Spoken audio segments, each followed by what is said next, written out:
This is CBN NewsWatch. Thanks for joining us for CBN NewsWatch. I'm Mark Martin. America is in a battle that many Americans don't even realize we're fighting. Experts say China is using every weapon in its arsenal against the U.S., including cybercrimes, espionage, blackmail, and trying to recruit Americans to do its bidding. Now, a new group in Washington is sounding the alarm, hoping to wake people up. CBN News national security correspondent Eric Phillips brings us that story. I believe Communist China has been at war with the United States for at least 28 years. Frank Gaffney served in the Defense Department for President Reagan and now leads the Center for Security Policy. More recently, he's joined the Committee on the Present Danger China. Also on the committee, former Breitbart News exec Steve Bannon. There is no doubt in my mind that Communist China, under the Chinese Communist Party, represents the single most serious threat we face in the world today. The more so because an awful lot of us don't appreciate that. He points to China's ramped-up economic warfare against the U.S., including targeting stateside operatives under the direction of Chinese President Xi Jinping. The Chinese Communist Party has used everything from the students it sends to the United States to researchers working in American laboratories to Chinese nationals working in American companies to cyber techniques to old-fashioned spies to try to collect information that would help them defeat us, which is their stated purpose. His end game is to be the global leader geopolitically, economically, and militarily. Stop. And he'll stop at nothing to be that. Bill Evanina, director of the National Counterintelligence and Security Center, says China is robbing us blind. We're probably estimating anywhere from $300 to $500 billion a year in economic loss just from the theft of intellectual property and trade secrets on behalf of China alone. So whether you work on an assembly line, whether you are an engineer working technology, whether you're a professor, you're working in a research lab, potentially jobs are not there for you in the long run because it's been stolen by the government of China and it's been first to market there. That includes military-grade technology. Officials say stolen secrets allow China to develop some weapons faster, posing a direct threat to U.S. national security. And it can translate into the loss of American lives, almost inevitably. That's why Gaffney hopes this committee can both educate the public and make Washington more aware. Officials say, for the average citizen, a key to winning this war comes back to good cyber hygiene. Because as Americans, we have an inability to not click a link, and our adversaries know that. In Washington, Eric Phillips, CBN News. Evanina says the strange dichotomy is the U.S. needs to participate in trade with China in order for there to be a healthy global economy. But at the same time, officials have to be vigilant, knowing it's not a case of if China will try to cheat the system, but when. CBN senior international correspondent George Thomas has been covering China's rise for more than 2 decades, and he joins us now. Welcome, George. Thank you. So, George, first of all, is China a friend or foe of the United States? Neither. It's a major global economic powerhouse. And over the last 40 years, since the opening of China back in the 1970s and the ushering of Deng Xiaoping's massive economic reforms that has created the China you see today, China wants to be a global superpower. The United States has historically played that role. China now sees it as the emerging, and all the statistics, all the research shows in the not too distant future, China will be the world's leading superpower. And it's a reality. Now, you've spent a lot of time in China. How does the average person there view his or her role in the world? Yeah, well, two ways here. Principally, they look at they look at the United States as trying to hold China back.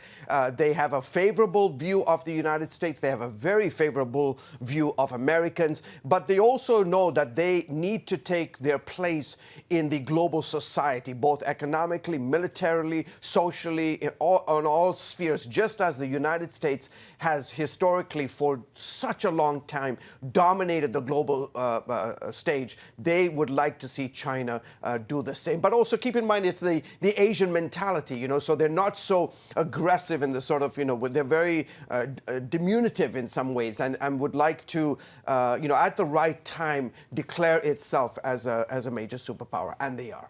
Another concern for the U.S. is Iran. You've been reporting on growing tensions between the U.S. and Iran, and now the Islamic regime is making new threats. Tell us about that. Yeah, in fact, just today in downtown Tehran, the leader of Iran, Hassan Rouhani, the president, said that they are getting ready to take the next steps in its ongoing uranium enrichment. In fact, he said, quote, that they will increase its uranium enrichment to, quote, any amount that they want. So they're basically sending a very clear message to the United States and also to Europe. We have got to figure out how to come back to this nuclear deal that was signed in 2015. If you do not, the warning is that we're going to continue to break these various ceilings, these limitations that the original 2015 nuclear deal put into place. And basically they're saying they already earlier this week, Mark, broke through a ceiling, a low enrichment ceiling, and now they're saying on Sunday they will break through another ceiling. Again, it puts more pressure on the United States, but more importantly on European countries to try to figure out how to revive or, you know, bring together the 2015 deal. And one last question. There was a deadly strike in the capital city of Libya overnight. What happened? So there was an attack on a migrant camp just on the outskirts of Tripoli, as you mentioned, the capital city of Libya. Basically, what's happening here in Libya is that the country is divided into two parts, two different factions. The government controls the northern part. This other rebel group that's trying to overthrow the government, they run the south and the eastern part. They've suffered some setbacks, military setbacks in their sort of march to the capital city, Tripoli. Both sides are accusing each other for this deadly attack on this migrant camp.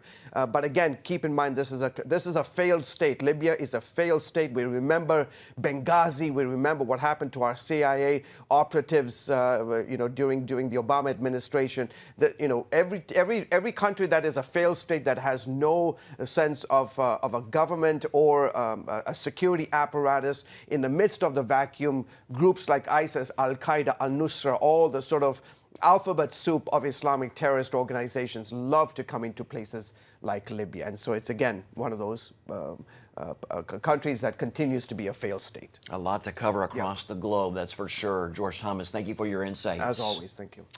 2 German children are finally back in the arms of their parents after they were forcibly removed for the simple crime of homeschooling. Dirk and Petra Wunderlich are fighting for the right to homeschool their children in Germany, where it's illegal. The family lost custody of their children in a 2013 police raid. A new judge in the case ruled in their favor and returned the children to their parents. However, their case is still under review by the European Court of Human Rights, and you can find out more about their story at CBNNews.com. A Chick-fil-A restaurant in Manhattan took a hit during this year's World Pride Parade. Photos of the vandalism appeared across social media and on various news websites. They show a big X in pink duct tape on the restaurant's window with a vulgar expression about haters. A sign reading, "Love is a terrible thing to waste," was propped against the door. Many LGBT activists still encourage the boycotting of the restaurant due to statements its president has made supporting biblical marriage.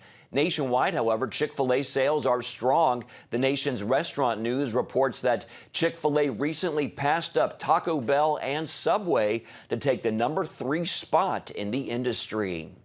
Social media giant Facebook is considering sweeping new policy changes aimed at fighting hate speech and policing political content. But critics warn the proposal is based on an audit by left-wing groups. And as CBN's Charlene Aaron reports, it could threaten conservative speech and values.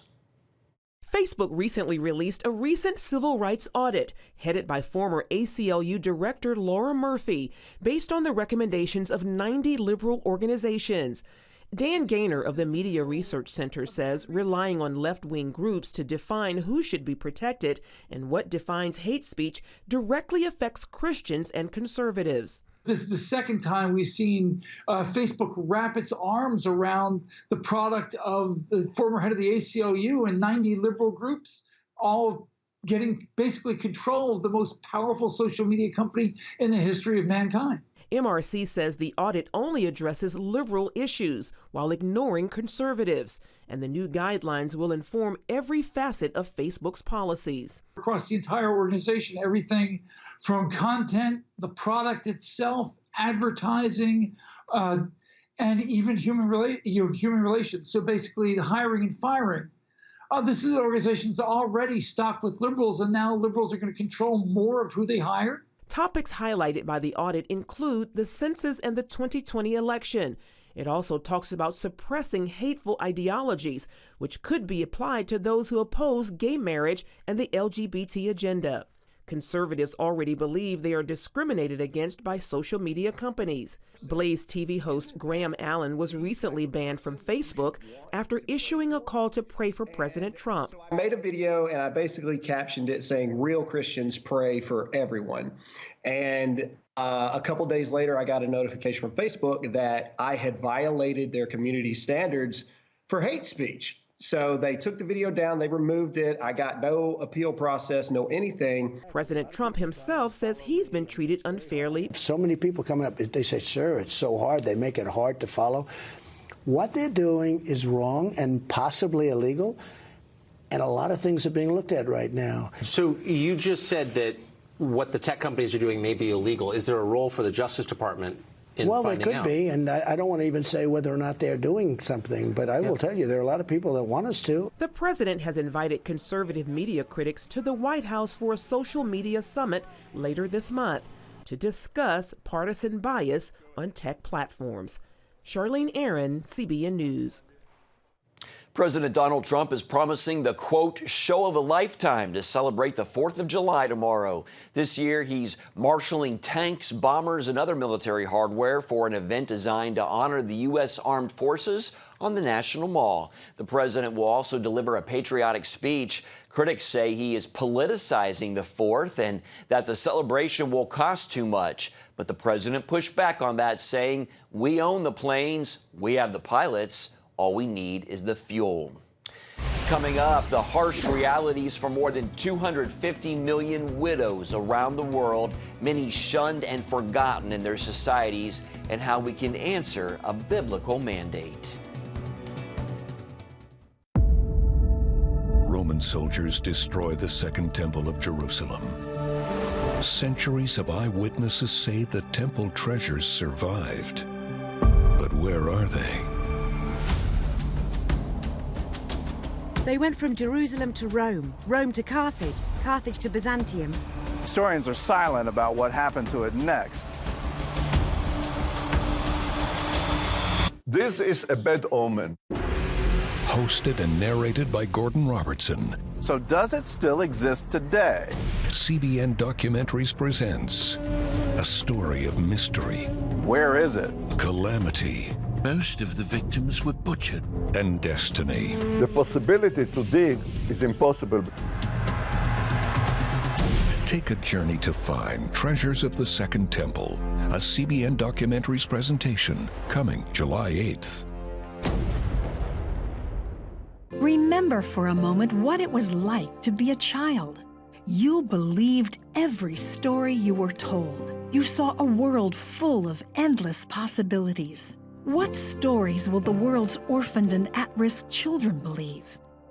We believe the Bible tells the only story truly worth believing. We believe that every child should have the opportunity to dream, the chance to take challenges and turn them into possibilities, the chance to stand on the promises of God, to recognize their place in the greatest story ever told. They have their whole lives ahead of them. Theirs is a world of endless possibilities. They are looking for a story to believe. We will tell them that story. Will you join us?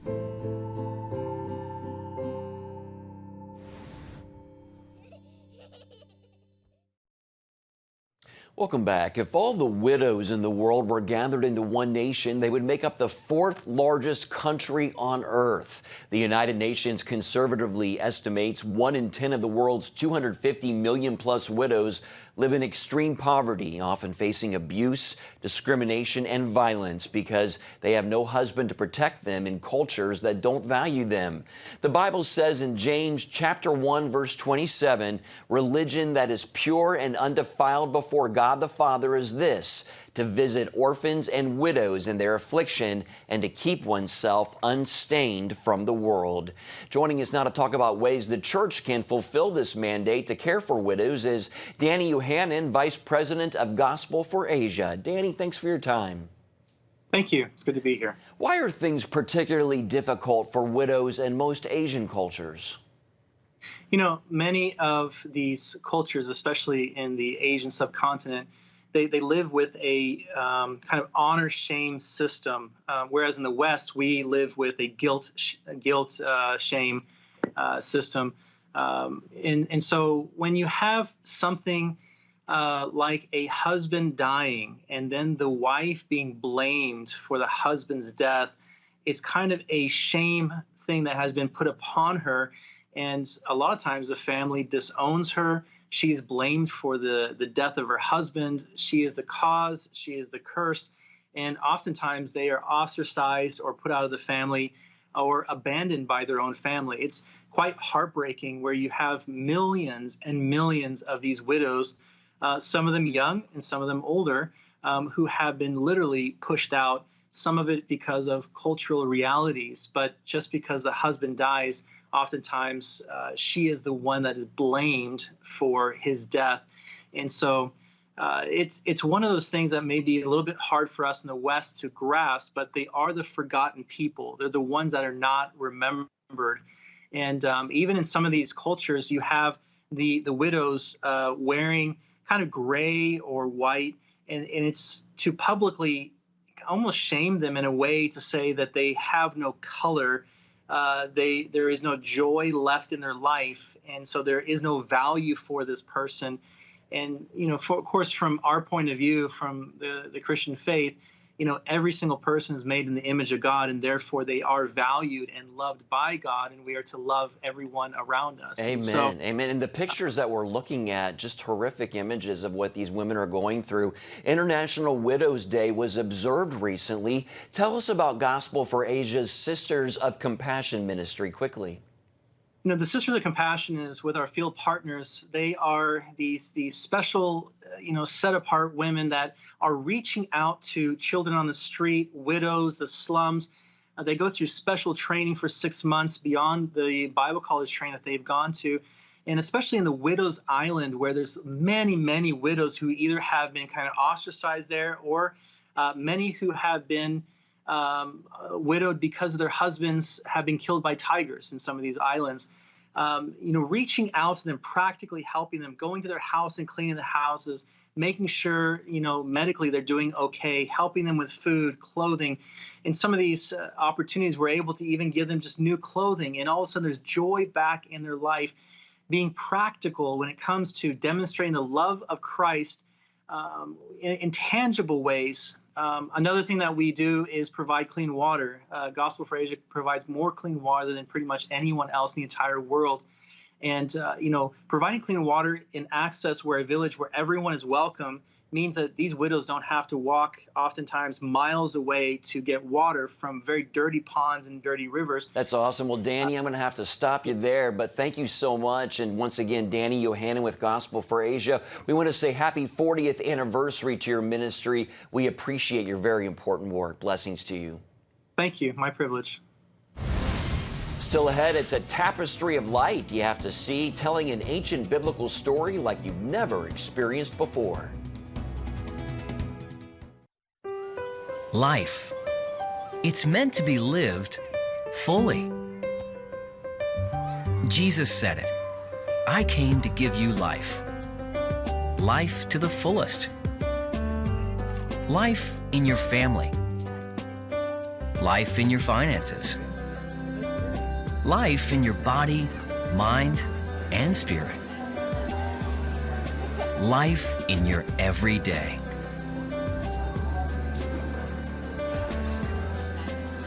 At CBN.com, we're taking what Jesus said seriously.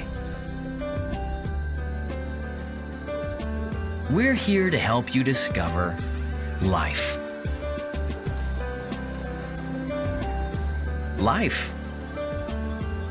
Live it fully. CBN.com.